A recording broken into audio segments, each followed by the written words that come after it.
Good afternoon, everyone. As you're enjoying your lunch, I'm going to introduce the speakers for our lunchtime session today, which will be on the topic of applying to fellowships. And our two speakers are from NOAA, Ms. Maddie Kennedy and Ms. Amanda Lawrence. Maddie Kennedy is the National Student Opportunities Manager for the National Sea Grant College Program. She is responsible for the administration of the Canals Marine Policy Fellowship and the National Marine Fisheries Services Sea Grant Fellowships Program. She has extensive knowledge of the federal application process through her experience in writing notice of federal funding opportunities and reviewing scholarship applications. Prior to her current role, Ms. Kennedy was a fellow in the program she currently manages, the Sea Grant Canals Marine Policy Fellowship Program. Maddie earned her master's degree in coastal ecology from the University of South Alabama and the Dauphin Island Sea Lab, where she studied the relationship between winter waterfowl, grazing, and seagrass. Our next speaker is Amanda Lawrence, who is a former EPP MSI student originating from the Living Marine Resources Cooperative Science Center. Amanda joined the National Sea Grant Office in 2021 as the Fellowships Coordinator, shortly after concluding her 2020 Canals Marine Policy Fellowship. As a Canals Fellow, Amanda worked with the U.S. Fish and Wildlife Services through the Marine and Coastal Program.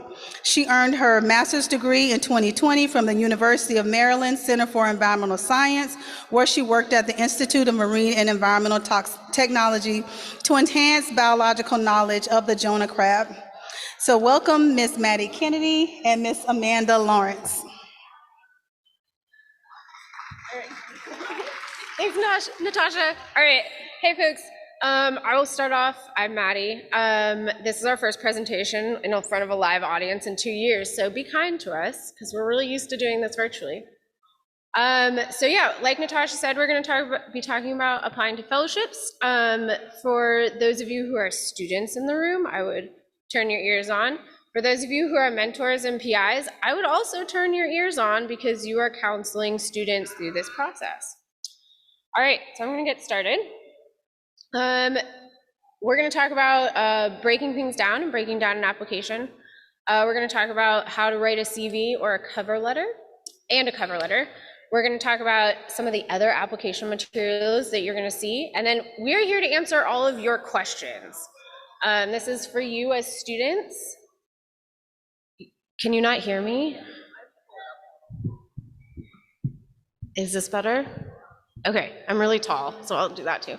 And we're here to answer your questions. So if you've ever applied to a fellowship, a lot of you have, we want to answer your questions. Okay, so with that, welcome.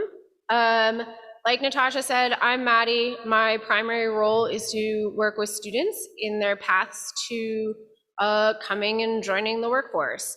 I mostly work with the Canals Marine Policy Fellowship, which is a graduate program, postgraduate program that brings students into DC to work in the federal government, in either executive or legislative branch. Amanda, do you want to talk a little bit about what you do? Okay, so Amanda will introduce herself in a minute. We're going to finagle the microphone.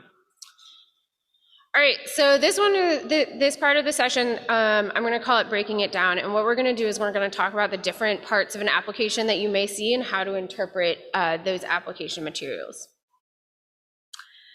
Okay, so one of the things that I would like to say the most is probably one of the most important things that you do in applying is actually taking the time to understand the program and the position that you are working with.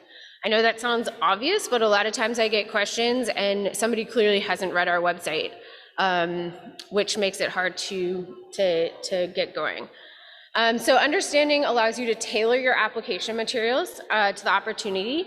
Application reviewers will actually notice if you've taken the time to interpret what the application is asking you to talk about. Take the time to learn about the agency, organization seeking the applications. For example, NOAA is a very large organization.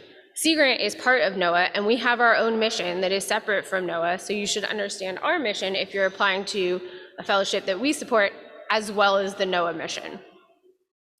And then take the time to really review the position. And I'm going to show you some tricks about how to do that. So understanding an application, look at the program overview. They're all going to give you a program overview.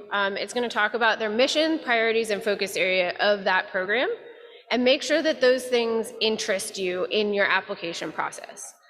Make sure that you're actually eligible. There are a lot of programs that will put out minimum requirements versus preferred requirements.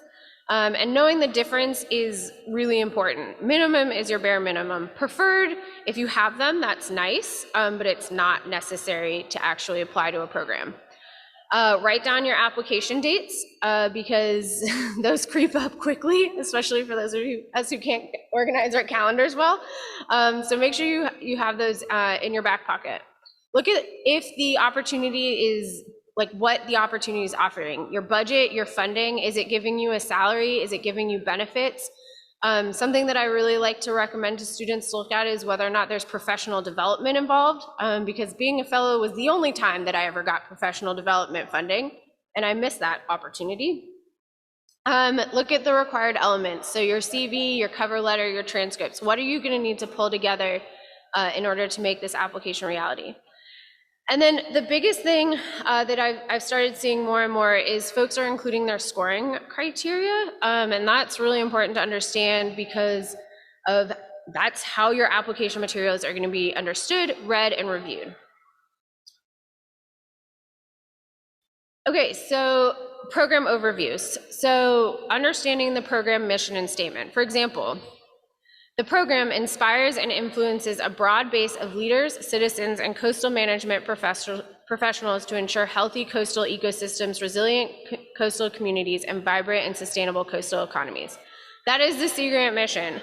However, if you look at another, the fellowship itself, the NOAA Coastal Management Fellowship was established in 1996 to provide on-the-job education and training opportunities in coastal resource management and policy.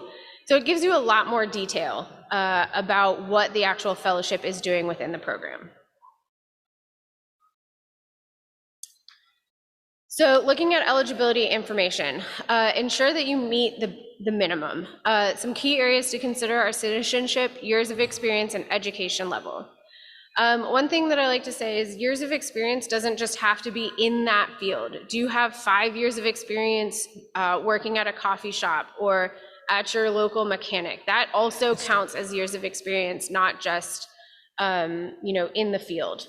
So for example, for the NIMP Sea Grant Fellowship are available to US citizens who are graduate students enrolled in PhD degrees, an academic institution in the US. So I've underlined all of the key minimum requirements.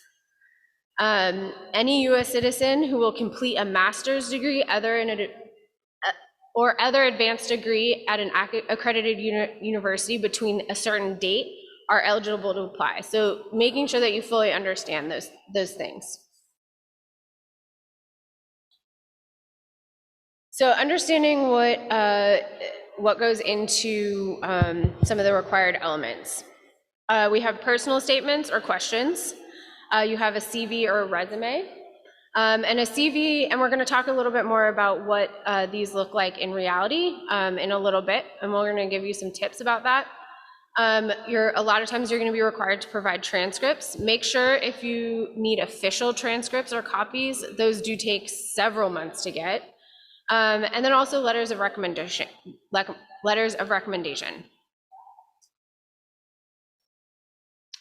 All right, so looking at the review criteria, this is the place I like to start when I'm looking at an application for a fellowship or for a job or for anything else. I look at the review criteria first. Things that they're commonly referring you to are relevant experiences and academic ability. So when you're writing your application, you're going to want to demonstrate that you have those things. What piece of the application packages are being reviewed for certain sections? So like, for example, a CV may be reviewed for your background skills, but it may not be reviewed for your academic skills. So you wouldn't want to put academic skills in your CV since they're not reviewing it there. This is an example that we have pulled from Knaus. Relevant experience, this is a review criteria. relevant experiences related to diversity of education, extracurricular activities, and interpersonal written and oral communication skills, and other applicable competencies. For the Peanut Butter Cookie Fellowship Program, this included a CV, personal education, and career development. So what are important words in that? Diversity of education, so do you have different backgrounds? Extracurricular activities and interpersonal written oral communication skills. This relevant experience will be reviewed in a very specific way. They're going to be looking for demonstrates creative thinking, analytical skills, and or indicators of their capacity. I like to highlight the and or the and/or because those two words mean two different things. It means you could talk about both, or you could talk about one or the other, and it's really important to pull that out. You don't want to miss an and think it's an or an or and think it's an and. All right, so with that, I'm going to toss it. Do you want me to keep going? Okay, so we're going to jump right into the personal statement. Excuse me, everyone. Can I ask that you lower your voices as Maddie is giving her talk so that those who would like to hear what she's saying can hear her? Thank you. Thanks, Natasha. All right, so I'm going to talk really quickly about the personal statement. Personal of or affecting or belonging to a particular person rather than to anyone else. So this is a space to really talk about yourself. Statement is a definition or clear expression of something in speech or writing. So this is your opportunity to shine as who you are as an individual. Think about what makes you you and your life experience is unique and how you can exclaim this in a clear and concise way. So before you dive into writing a personal statement, truly review and understand the fellowship or job you are applying to, as well as the statements or questions that are outlined in the fellowship position. If you need inspiration, talk to people who know you best, get their opinions of you as a person, worker, or student as a place to start. So before I start most applications, I have somebody else read it and say, do you think I fit into this? How do you think my skills fit into this? Because I never like talking about myself.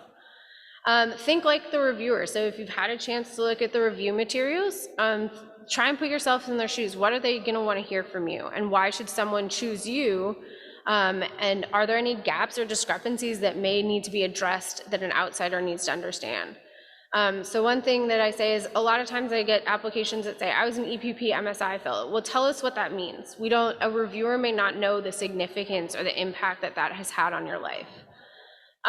Brainstorm some skill sets and experiences you know are important to you that you want to emphasize. And those can be anything. I was talking to somebody, a lot of people forget that when we go out and drive ROVs, it's basically like driving a real life video game. So if you like video games, tell us about how you like video games and why you like playing those and how you could use those skills to drive an ROV off of a NOAA ship. Tell us about those experiences. All right, so this is just an example. I know there's a lot of words on the screen. If you talk to Natasha, I can get you the slide deck. I'm happy to share. But a statement of career goals, so for example, this would be 45% of your score. That's a lot of points going into one area. The Knaus Fellowship Program, the career goal statement, CV, and future year activities all are reviewed based on these things. So what I did was I read this and I said, what are the important words that this program is looking for? They're looking for specific, direct, and concise. Okay, those are words that I recognize. That the applicant would bring to and gain from this program. So what are the skills you're bringing and how does this program move you forward? What are your career goals? What are your future year activities and support the career goals to get you to these places? So what we've done is I've gone through as a person who's applying and I've picked out the things that I think are important to this fellowship and I plan to write on those. So things to think about. Your personal statement is meant to be a complement to your CV and further expand on things on your CV, not just a repeat of your CV. We don't want to see the same thing in both places. It's your time to say like, oh, on my CV, I mentioned that I was a EPP MSI fellow. This is what it means. This is what I got from it. Read all the questions if they're provided thoroughly, and follow the directions. Once you start applying to fellowships, if we say 100 words and you submit 101 words, we will reject your application. So don't be the person who writes us 101 words. Be mindful of your word choice and tone. Use things in present tense because that is a stronger way to present yourself. Give real examples from your path, both professional or personal. You don't have to keep things, if you're comfortable sharing about a personal triumph or struggle that you had, tell us about that. We want to know. And be specific about your goals for the future. While you're writing, we're all guilty of this. Give yourself plenty of time to write and then rewrite and then ask a friend to look at your materials and help you rewrite them.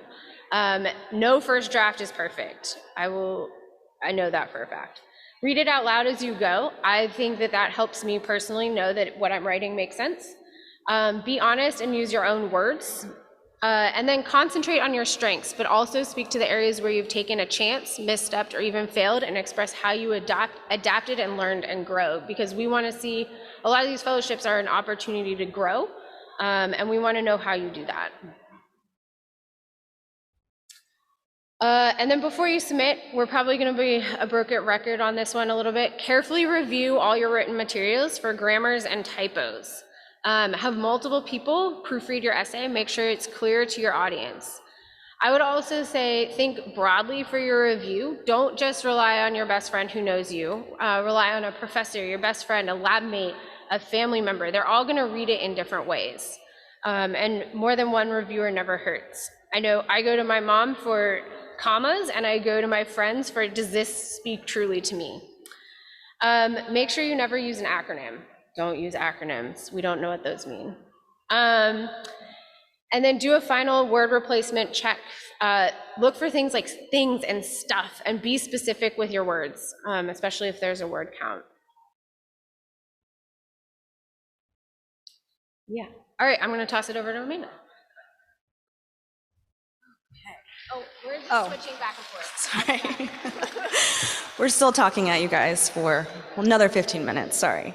But I'm Amanda. I'm new to the National Sea Grant Office. I'm gonna kind of continue and pick up where Maddie left off. I know this is a lot of words and a lot of information, and if you guys have any questions about applying for fellowships in general or the specific ones we were talking about today, please come see us. We're right next to the door. Use this one. So with your CVs and your resumes, those are almost always required when turning in application packages. Make sure you're using active language. Make sure you're substituting weak verbs for stronger ones. And if you go and look in your CV, I was very guilty of this. You see things like helped, and there are so much stronger, more specific words you can use, such as coached or mentored or facilitated. Those are just a couple examples. With your CV, you want to make it as easy as possible for your reader, especially if you're in a specialized area of research or science. You want to make sure whoever's reading it can understand it because they're not necessarily in the same field as you. And then again, we're going to keep telling you guys this, but have multiple people proofread everything, all your materials, and these people can be your teachers to your brother or sister. It's good to get everyone's perspective. So these are just a couple examples of action words, basically better, more specific words you should be using in your CV. They're stronger, they're gonna make your actions stand out. So just be conscious when you're choosing your words or replacing them. Do you want to do tailoring? You want me to just keep going? Okay.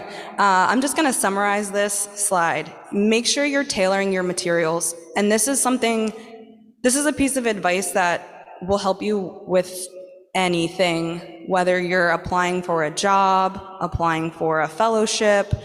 Look for specific words and specific things that application is asking for, and use those same words in your application package. Make sure you replace those words in your CV. Make sure you are addressing whatever it is the application is asking for with examples and strong ones. And again, look at your word choice carefully. And interviewing, not all of our fellowships, you have to go through an interview process, but again, this is another thing that you're all gonna have to do, or you've all done already. Make sure you ask for the questions ahead of time. They won't always give them to you, but it's really helpful if you have an idea of what types of things they're gonna ask for ahead of time. You can prepare. Also, it's a really good idea to know who's interviewing you, because you can do some background stalking, searching, Googling, whatever, and you can, especially when it comes time for you to be able to ask questions, you can ask specific questions. That will stand out to your review panel. I don't want to go over things we already talked about. One other tip, especially in the past 2 years, is practice your meeting technology. There are dozens of platforms, so just make sure you test it before the day of. And definitely, this sounds, I don't know if cliche is the right word, but make sure you have questions to ask no matter what. At least one thought out, researched specific question that will show the reviewers that you care, that you're interested, and you will stand out and also learn. So continuing with the interviewing. And again, I'm sure a lot of you already know these tips, so I'll just kind of breeze through them. But make sure you're being professional, make sure you're making eye contact, make sure you're not fidgeting. I might be an example of what not to do when you're presenting. Make sure you pay attention to time, ensure you have time to answer all of the questions. Again, come prepared with questions no matter what. And then if you've never heard of the STAR method, it's something you can Google, but basically it's a way to answer questions, and it just gives a little bit more structure. So, and you can come up with a few of these before the interview even starts. You think of a situation that you've been in, the tasks that you were specifically assigned, your actions and the result, and that is a really solid way to answer questions. So have some of those prepared ahead of time as well. Okay, letters of rec, and we're very almost done, so a few more minutes. So letters of recommendation are another part of the application for Canals and NIMS, but they're really common in most applications and jobs. You want to be strategic about who you ask for a letter of recommendation for you. You want to make sure it's someone who doesn't just know who you are, but knows what you've done. You want to make sure you're asking someone who truly knows you and your accomplishments, because there's going to be tons of letters from tons of other applicants, and you know, the more they know you, the more that they can write to what you've actually done and accomplished. It'll be a stronger letter. Let's see. Some examples of people who to ask are your professors, your mentors, supervisors, previous boss. You don't want to ask your family members for letters of recommendation. So make sure you keep that in mind when choosing folks to ask. And then continuing with letters of rec, it's really nice to be able to ask for these in person, because you can have a conversation. The first part of that conversation is asking if they're willing to write you a letter. So make sure that you emphasize you need a strong letter of recommendation, and try to ask in a way where they can, I don't want to say back out, but back out. If they don't have the time truly, you want to make sure that person who's writing this letter of recommendation for you has the time. So just be conscious of, letting them know how much time they have and if it's possible. Also, you can have a conversation about the opportunity. If it's a fellowship, talk about the fellowship. Show them the ad online. Talk about the qualities. Talk about your qualities that make you good for the fellowship, and just have a conversation to prepare them for that letter. I think through my rambling, I touched on most of these. Make sure that you give them plenty of time. 4 to 6 weeks is kind of standard. Make sure you're always thanking your letter writers. I think I touched on everything there. And then this is the last slide on letters of rec. Another good tip is to provide your letter writers with something tangible that they can use to help them start to think about what to write in the letter. So give them your CV, give them your personal statement if you have it, give them something you've written in the past. Just help them make it as easy as possible for them. They're doing you a favor and you want to make it easy for them. I think, again, I've touched on most of this, and if you can have this conversation with folks in person, make sure you do that, because there's a lot of benefits you can get by doing that, including gauging whether or not they truly have the time, and again, explaining the fellowship to them in more detail. So I think that is all we have. I don't know if we have time for questions, but again, we're by the door. We're the National Sea Grant Office with NOAA, and thank you all for listening to us while you're eating.